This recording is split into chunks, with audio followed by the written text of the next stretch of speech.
कहानी की शुरुआत होती है माइक से। माइक श्मिट एक आम सा लड़का जिसके चेहरे पर हमेशा एक अजीब सी थकान रहती है।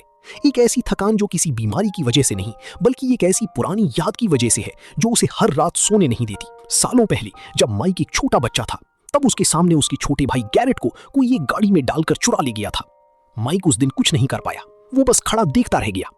उस एक घटना ने माइक के अंदर की रूह को तोड़ दिया था। आज माइक बड़ा हो चुका है, उसके माँ बाप इस दुनिया में नहीं है और अब उसकी एक छोटी बहन है एबी। माइक अपनी बहन एबी से बहुत प्यार करता है पर उसकी जिंदगी बिखर चुकी है। उसे रात को नींद नहीं आती। वो अपने सपनों में वापस उसी दिन में जाता है, उस किडनैपर का चेहरा देखने की कोशिश करता है। इस पागलपन में माइक की कई नौकरियां छूट चुकी हैं और अब हालत यह है कि अगर माइक को जल्दी कोई काम नहीं मिला तो कानून उसकी बहन एबी को उससे छीन लेगा। माइक बेबस है, वो हार चुका है। इसी बेबसी में माइक एक करियर काउंसलर के पास जाता है। उस काउंसलर का नाम था स्टीव रैगलन। स्टीव का ऑफिस थोड़ा अजीब था। वहां की हवा में एक अजीब सी ठंडक थी। स्टीव रैगलन एक ढीली ढाली शर्ट में बैठा था। उसके चेहरे पर एक अजीब सी बीमार मुस्कान थी। उसकी आंखें माइक को ऐसे घूर रही थीं जैसे वो किसी इंसान को नहीं बल्कि किसी शिकार को देख रहा हो। स्टीव एक फाइल निकालता है, एक पुरानी धूल से भरी फाइल, और माइक से कहता है कि एक नौकरी है, एक पुराने बंद पड़े बच्चों के रेस्टोरेंट में नाइट सिक्योरिटी गार्ड की नौकरी, रात 12 बजे से सुबह 6 बजे तक। माइक शुरू में मना कर देता है पर जब उसे अपनी बहन एबी का डर सताता है तो वो मजबूरी में हाँ कह देता है। माइक को नहीं पता था कि उसने किस मौत के फरमान पर दस्तखत कर दिए हैं। अगले दिन की रात 12 बजने में कुछ ही मिनट बचे हैं। माइक अपनी गाड़ी लेकर उस जगह पर पहुंचता है, शहर के एक सूने खाली कोने में जहां आसपास कोई घर नहीं है। वहां खड़ी थी एक विशाल खाई हुई पुरानी इमारत। वो अपने हाथ में एक फ्लैश लाइट लेता है और उस रेस्टोरेंट के बड़े कांच के दरवाजे की तरफ बढ़ता है। दरवाजे पर लगे ताले को वो अपनी चाबियों से खोलता है। चाबी घूमने की आवाज उस सन्नाटे में बहुत तेज और अजीब लगती है। जमीन पर चेकर टाइल्स लगे हैं जो धूल और कचरे से भरी हैं। दीवारों पर पुरानी फटे हुए पोस्टर्स लगे हैं जिन पर मुस्कुराते हुए कार्टून जानवर बने हैं। माइक धीरे धीरे आगे बढ़ता है। उसके जूतों की आवाज उस खाली हॉल में गूंज रही है। अचानक उसकी रोशनी एक बहुत बड़े स्टेज पर पड़ती है। स्टेज के ऊपर अंधेरे में 3 विशाल आकृतियां खड़ी थीं। वो इंसान नहीं थे, वो करीब 7 फुट लंबे एनिमाट्रॉनिक खिलौने थे। सबसे पहले उसकी नजर पड़ती है चीका पर, एक बड़ी सी पीली मुर्गी जिसके हाथ में एक प्लेट पर एक अजीब सा मुस्कुराता हुआ कपकेक रखा था। उस कपकेक की आंखें भी थीं। फिर उसकी नजर जाती है बॉनी पर, एक विशाल नीले रंग का खरगोश जिसके हाथ में एक गिटार था, और बिल्कुल बीच में सबसे बड़ा और सबसे डरावना फ्रेडी फाज़बेयर, एक भूरे रंग का भालू जिसके सर पर एक छोटा सा ब्लैक हैट था और हाथ में माइक्रोफोन। इन खिलौनों में कुछ गलत था। इनकी आंखें मिट्टी जैसी खोखली थीं, पर फिर भी ऐसा लग रहा था जैसे वो सीधा माइक की आत्मा के अंदर झांक रही हों। उसने खुद को समझाया कि ये सिर्फ पुराने बेजान खिलौने हैं, सिर्फ मशीनें हैं, इनमें जान नहीं है। माइक आगे बढ़ता है और सिक्योरिटी ऑफिस ढूंढता है। एक लंबी अंधेरी कॉरिडोर के आखिर में उसे अपना कमरा मिल जाता है, एक छोटा सा घुटन भरा ऑफिस। सामने एक डेस्क थी जिस पर पुरानी मॉनिटर्स रखे थे। माइक वहां बैठ जाता है और मॉनिटर्स को चालू करता है। कैमरास की पुरानी झिलमिलाती हुई रोशनी ऑफिस में फैल जाती है। सब कुछ शांत था। पहली रात माइक को लगता है कि ये आसान काम है। वो अपनी नींद की दवाई खाता है और कुर्सी पर सो जाता है ताकि वो अपने भाई के सपने में जा सके। वो सपने में जाता है, वही जंगल, वही गाड़ी, वही पुरानी याद। पर इस बार सपने में कुछ और भी था। उस सपने में अचानक 5 अनजान बच्चे आ जाते हैं। वो बच्चे माइक को घूर रहे थे। माइक उनसे अपने भाई के बारे में पूछता है पर वो बच्चे बिना कुछ बोले वहां से भाग जाते हैं। माइक अचानक नींद से जागता है। उसकी सांसें तेज चल रही हैं। वो पूरी तरह से पसीने में भीगा हुआ था। वो अपने आसपास देखता है, कमरा बिल्कुल वैसा ही था। फिर उसकी नजर मॉनिटर पर जाती है। कैमरा नंबर 1, स्टेज का कैमरा, जिसमें वो 3 एनिमेट्रॉनिक्स खड़े थे। माइक अपनी आंखें मलता है और ध्यान से देखता है। कुछ बदल गया था। फ्रेडी, चीका और बॉनी तीनों थे तो वहीं पर उनके सर अब आगे की तरफ नहीं थे। उन तीनों ने अपने भयानक बड़े सर बिल्कुल सीधे कैमरा की तरफ मोड़ लिए थे। वो तीनों अब सीधा माइक को देख रहे थे। माइक के जिस्म का सारा खून ठंडा पड़ जाता है। वो अपनी आंखों पर विश्वास नहीं कर पाता। माइक घबराकर अपनी डेस्क पर रखी फ्लैशलाइट उठाता है। वो डरते हुए अपने ऑफिस से बाहर निकलता है और कॉरिडोर के अंधेरे में झांकता है। सन्नाटा, सिर्फ हवा की एक अजीब सी सांस लेने जैसी आवाज आ रही थी। रात खत्म होती है। सुबह की पहली किरण के साथ माइक तुरंत उस जगह से भाग निकलता है, पर कहानी तो बस शुरू हुई थी। दूसरी रात माइक फिर से उस मनहूस जगह पर आता है और मॉनिटर्स पर बैठ जाता है। आज वो सोने की गलती नहीं करेगा। वो ध्यान से हर एक कैमरा को देख रहा था। 1 घंटा बीतता है, 2 घंटे बीतते हैं। अचानक माइक के ऑफिस के बाहर की लाइट फ्लिकर करने लगती है, झिलमिलाती है और फिर बुझ जाती है। माइक तुरंत कैमरा नंबर 1 देखता है। तभी अचानक फोन की घंटी बज उठती है। दूसरी तरफ से एक औरत की आवाज आती है, माइक तुम ठीक हो? वो वनेसा थी, एक पुलिस ऑफिसर जो दिन में माइक से मिली थी। वनेसा जानती थी कि इस रेस्टोरेंट में क्या होता है। वो माइक के ऑफिस में आती है।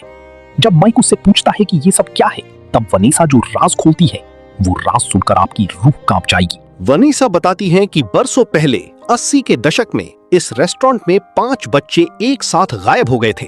उन बच्चों को कभी ढूंढा नहीं जा सका। पुलिस ने हर जगह छानबीन की, पर उनकी लाशें कभी नहीं मिली, क्योंकि वनीसा की आवाज एकदम फटी हुई थी। उन बच्चों की लाशें इन खिलौनों के अंदर छिपा दी गई थीं। माइक अपनी जगह पर जम जाता है। उसकी आंखें हैरत से बड़ी हो जाती हैं। इन एनिमेट्रॉनिक्स के अंदर लोहे और तारों का एक भयानक जाल है माइक, वनीसा आगे कहती है। जिसने भी उन बच्चों को मारा, उसने उन मासूम बच्चों की छोटी लाशों को इन 7 फुट लंबे खिलौनों के अंदर बंद कर दिया था। उन मासूम आत्माओं को मुक्ति नहीं मिली। वो बच्चे इन मशीनों के अंदर तड़पते रहे, घुट घुट कर मर गए, और तब से उन बच्चों की आत्माएं इन खिलौनों को चलाती हैं। वो दरिंदे नहीं है माइक, वो बस बहुत गुस्से में भरे हुए डरे हुए बच्चे हैं, जिन्हें लगता है कि जो भी इस रेस्टोरेंट में बड़ा आता है वही उनका कातिल है। वो बदला चाहते हैं। जो भी यहाँ रात को आता है, ये उसको पकड़कर इन सूट्स के अंदर डाल देते हैं, जिससे इंसान की हड्डियां चूर चूर हो जाती हैं और वो दर्दनाक मौत मर जाता है। ये राज जानने के बाद माइक का दिमाग सुन्न पड़ जाता है। उसे अचानक अपने सपने याद आती हैं। वो 5 बच्चे जो उसे सपने में दिखती थी, वो वही थी। पर असली भयानक घटना तो उसकी बहन एबी के साथ होने वाली थी। तीसरी रात माइक को मजबूरी में एबी को अपने साथ रेस्टोरेंट में लाना पड़ता है, क्योंकि उस रात एबी का ख्याल रखने वाला कोई नहीं था। माइक एबी को ऑफिस में सुला देता है और खुद कैमरा देखने लगता है, पर तभी उसे नींद आ जाती है और वो सपने में चला जाता है। जब माइक सो रहा होता है, तब एबी की आंख खुलती है। एक छोटी बच्ची उस घुप अंधेरी मौत की साई वाली रेस्टोरेंट में अकेली। एबी अपनी जगह से उठती है। वो डरती नहीं है। वो बाहर कॉरिडोर में निकल आती है। घुप अंधेरा, और वहां उसके सामने एक विशाल साया खड़ा था, फ्रेडी फैज़बियर। लेकिन इस बार फ्रेडी अटैक नहीं करता, क्योंकि एनिमेट्रॉनिक्स के अंदर बच्चों की आत्माएं हैं और एबी भी एक बच्ची है। उन आत्माओं को लगता है कि एबी उनकी दोस्त बन सकती है। वो उसे एक खिलौना समझते हैं, जिसे वो अपने साथ रखना चाहते हैं हमेशा के लिए। और उनका हमेशा के लिए रखने का तरीका बहुत खौफनाक था। वो एबी को अपने साथ मनाने लगते हैं, उसके साथ खेलते हैं। माइक जब नींद से जागता है तो देखता है कि एबी ऑफिस में नहीं है। वो डाइनिंग हॉल में आता है। वहां का मंजर देखकर माइक की सांसें सीने में अटक जाती हैं, और उस अंधेरे में वो चारों दरिंदे, फ्रेडी, बॉनी, चीका और एक नया एनिमेट्रॉनिक जो अब तक छिपा था, फॉक्सी, चारों के चारों एबी के आसपास घेरा बनाए खड़े थे। उन सब की बेजान खोखली आंखें एबी पर टिकी थीं। एबी उनके साथ मुस्कुराकर खेल रही थी, इस बात से बिल्कुल अनजान कि वो किसके सामने खड़ी है। चीका आगे बढ़ती है। वो अपने हाथों से एबी का हाथ पकड़ लेती है। आओ हमारे साथ चलो, उसकी मेटालिक फटी हुई आवाज गूंजती है। हम तुम्हें अपने जैसा बना देंगे। वो एबी को एक अलग कमरे में ले जाने लगते हैं, पार्ट्स एंड सर्विस रूम। वहां जहां एक खाली एनिमेट्रॉनिक सूट रखा हुआ था, एक खोखला सूट जिसके अंदर ढेर सारे नुकीली लोहे की तारें, गियर्स और स्प्रिंग्स निकल रहे थे। इन सूट्स को स्प्रिंग लॉक सूट्स कहते थे। इनके अंदर इंसान को बिठाने की जगह होती थी, पर अगर स्प्रिंग्स गलती से खुल जाएं, तो वो सारे लोहे की गियर्स और पुर्जे इंसान के जिस्म के अंदर घुस जाते हैं। वो एक ऐसी मौत थी जिसकी आगे दोजख भी आसान लगे। चीका और फॉक्सी एबी को उठाकर उस भयानक लोहे के सूट के अंदर डालने वाले थे। माइक चिल्लाकर उनकी तरफ दौड़ता है। उसको छोड़ दो, माइक चीखता है। वो अपनी फ्लैशलाइट फॉक्सी के मुंह पर मारता है। फॉक्सी अपनी लाल आंखों को घुमाता है। उसकी मेटल की पैरों से आवाज आती है, खर्र खर्र। वो तेजी से दौड़कर माइक की तरफ आता है और अपना लंबा लोहे का हुक माइक की छाती की तरफ चला देता है। माइक जमीन पर गिर जाता है। उसकी हाथ से फ्लैशलाइट छूटकर दूर गिर जाती है। लेकिन तभी एक चौथी चीज वहां आती है, एक ऐसी चीज जिसने इस पूरे मौत के खेल को रचाया था। पीछे से एक और एनिमेट्रॉनिक निकलकर बाहर आता है, पर यह पीले रंग का था। एक पीला खरगोश, बहुत ही पुराना, गंदा और खून से सना हुआ। वो पीला खरगोश धीरे धीरे माइक के पास आता है और अपने मास्क को थोड़ा सा ऊपर उठाता है। उस मास्क के अंदर जो चेहरा था वो और किसी का नहीं बल्कि उसी करियर काउंसलर का था जिसने माइक को ये नौकरी दी थी, स्टीव रैगलन, जिसका असली नाम था विलियम एफ्टन। यही वो दरिंदा था जिसने बरसों पहले उन मासूम बच्चों को मारा था। यही वो हैवान था जिसने उनकी लाशों को इन सूट्स के अंदर छुपाया था। वो माइक के बिल्कुल करीब आता है और धीमी आवाज में कहता है, तुम्हें क्या लगा माइक, मैं तुम्हें भूल गया? मैंने ही तो उस दिन तुम्हारे छोटे भाई गैरेट को उठाया था, मैंने ही उसकी जान ली थी। वही कातिल आज उसके बिल्कुल सामने खड़ा था, एक लोहे के सूट में। उसने इन आत्माओं को कंट्रोल कर रखा था। वो माइक और एबी को भी इन खिलौनों का हिस्सा बनाना चाहता था। विलियम अपना चाकू निकालता है और माइक को मारने के लिए आगे बढ़ता है। एबी, जो एक छोटी बच्ची थी, वो जानती थी कि उसकी ड्राइंग से आत्माएं कनेक्ट कर सकती हैं। एबी ने एक पेपर पर एक नई ड्राइंग बनाई थी। उसने ड्राइंग में दिखाया कि एक्चुअली पीला खरगोश विलियम एफ्टन बच्चों को मार रहा है। उसने वो ड्राइंग जल्दी से स्टेज की दीवार पर चिपका दी। फ्रेडी, चीका, बॉनी और फॉक्सी, उन चारों ने जब वो ड्राइंग देखी तो उनकी बेजान रुकी हुई आंखों में एक अचानक बदलाव आया। उनकी लाल आंखें अचानक चिंतित हो गईं। उन बच्चों की आत्माओं को अचानक सच्चाई याद आ गई। उनका असली कातिल उनके सामने खड़ा था। सबसे पहले फ्रेडी आगे बढ़ता है, फिर बॉनी। विलियम पीछे हटने लगा। नहीं, मैं तुम्हारा मालिक हूं, मैंने तुम्हें बनाया है, वो चिल्लाया। पर आत्माओं में रहम नहीं होता। फॉक्सी आगे बढ़ा और उसने अपनी तेज मेटल की टांग से विलियम के सूट पर एक जोरदार लात मारी। और वही हुआ दोस्तों, जिसका डर सबसे ज्यादा था, स्प्रिंग लॉक फेलियर। दीवार से टकराते ही विलियम के सूट के अंदर जो टाइट स्प्रिंग्स खिंचे हुए थे वो अचानक टूट गए। खटाक खटाक खटाक। सूट के अंदर से ऐसी आवाज आई जैसे किसी की हड्डियां चूर चूर हो रही हों। सारे नुकीली तारें, लोहे के गियर्स और भारी पुर्जे सीधे विलियम के जिंदा जिस्म में घुस गए।